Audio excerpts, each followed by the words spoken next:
E aí, galera? Então, hoje eu quero falar sobre meu top 5 diferenças entre Brasil e Inglaterra. Vamos falar inglês. Hey guys, how's it going? Today, I want to talk about my top 5 differences between Brazil and England. There's a few things that I really noticed, like massive differences. So yeah, let's get straight to it. Let's get straight to the video. Thanks for tuning in.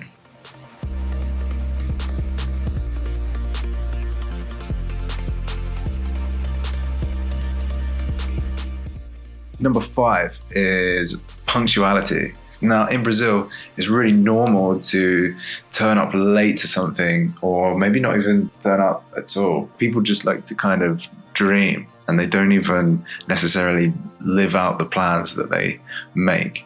If the plans do happen, then it's better to say, like, let's meet up at 8 o'clock.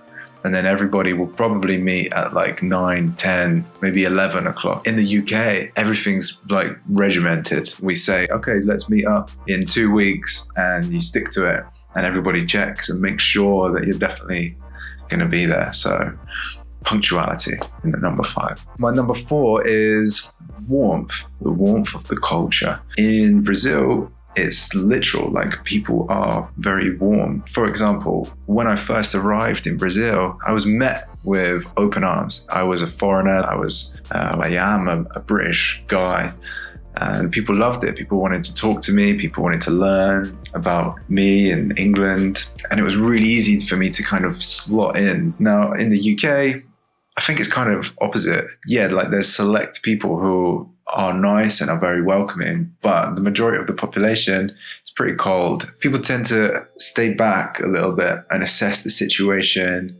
see if they like you, and then maybe they'll enter into a conversation. Brits tend to have this kind of bubble around them where they kind of stick to themselves and their own friends and their own group. And it's very rare for somebody new to kind of step into that. 1-0 Brazil. Inequality.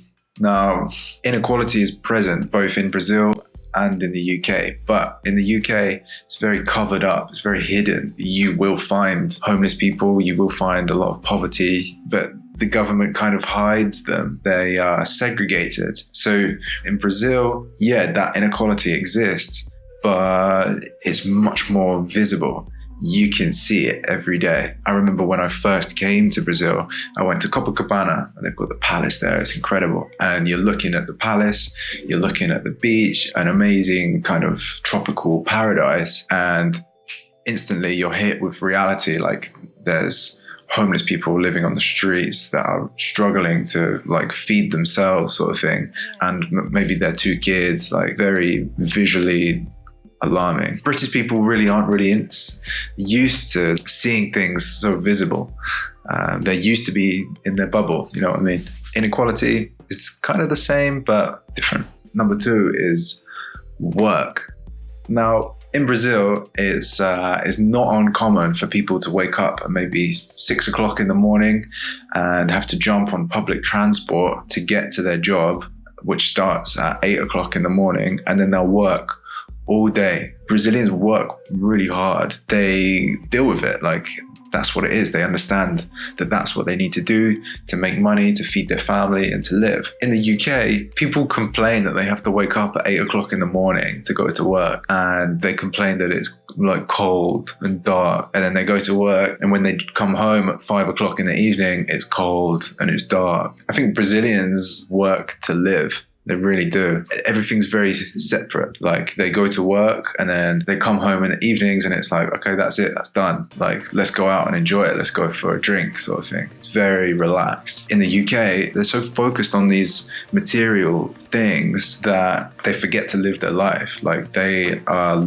living to work. They wake up late, complaining, drive to work, come home, complaining. Most people don't even go out because they're so concerned about the fact that they have to get up again and go to work.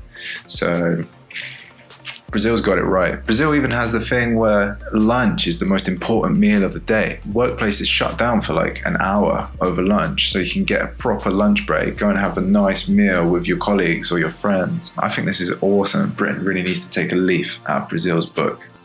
Noise. It comes back kind of like to the warmth of the culture. Like Brazilians are noisy. British people are not as simple as that. British people are very reserved. Keep talking about this bubble. They sit in their bubble. If you're at a pub, if you're at a restaurant, people are very kind of aware and conscious of the fact that there's other people sat around them. And so British people are very, okay, like, calm down. Like, let's have a conversation, very quiet, keep ourselves to ourselves. And a restaurant in Brazil is like people going crazy, having a great time all the time. It reflects in so many different situations. Going to a gig, for example, I love bands, I love music. If I go to a gig in the UK, everybody stood there like sardines, just looking at the band.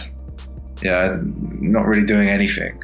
And in Brazil, they still maintain that culture where they love a show, they love live music. People are up, dancing, singing, laughing, having a good time. I love that. That's the most important thing for me. And that's why it's my number one, because it's such a big cultural difference there. It's so important to have that. Like, Brazilians have a thing for life and living. It's incredible. I love it. I love living here. Thanks for watching, guys. I hope you enjoyed it. Make sure you subscribe, send a comment if you have anything to say. Obrigado por assistir. Obrigado pra você. Tchau, gente. See you later, guys.